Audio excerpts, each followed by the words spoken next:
This is one of the most critical prophetic gates that God has raised in Nigeria.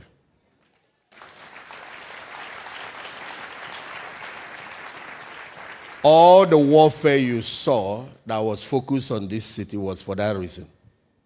There is a fountain of revival that is hidden here. I knew about the work that Wile and others have done in Boko. But what God was speaking about the last days, even Pa Elton, because my spiritual father is a direct son. I'm third generation Elton. Yes. There was a period of 3 years where I have to be with him every Tuesday. A lot of passing down. And one of the things he was talking to me once about is this last day's move of God that Nigeria is going to champion. He said there was a missing link in the last wave. When people talk about the revival of the 70s, that the thing got to middle belt and died. God's plan was for this to go all the way and then move into the Sahel. He said, but this time around, that God has dug a fountain, and he mentioned this place. And he said, it's pirates in the truth. That's why the daughter came around the middle belt and lived. And she's still, I know she's much older now. Has she passed on? I think she passed on.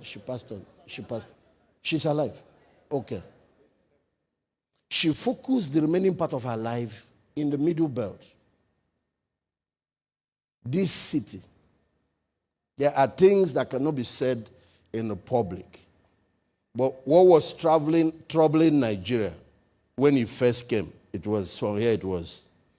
And what is going to clean up, is erupting again. It's going to move northward and move all the way till.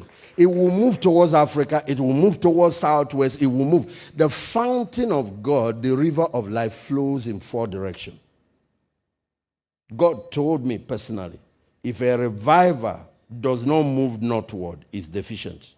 I'm going to repeat it. The river of life. Everyone put your hands here. Say, out of my belly shall flow rivers of living water. Traveling southward is the easy part. You're moving to find the ocean. Traveling northward is where the work is. And that is where most of the unfinished job is now. And I'm not just talking about Nigeria. Because Satan has been contending for the northern gates.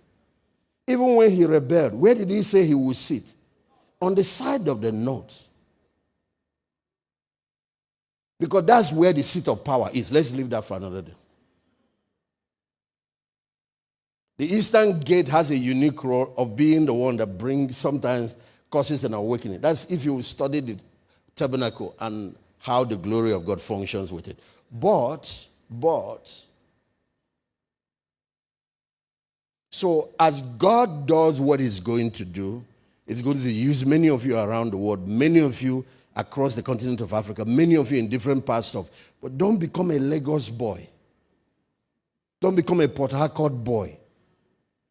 Because you are looking for silver and gold. You're looking for oil money.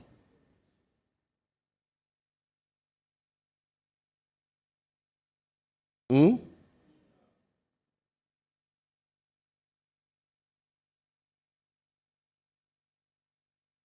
I'm glad the airlines have started coming. More of them are going to join. This gate will speak. It will speak globally. It will speak continentally. It will speak nationally, and it will speak loud and clear. And the results will be seen by everyone.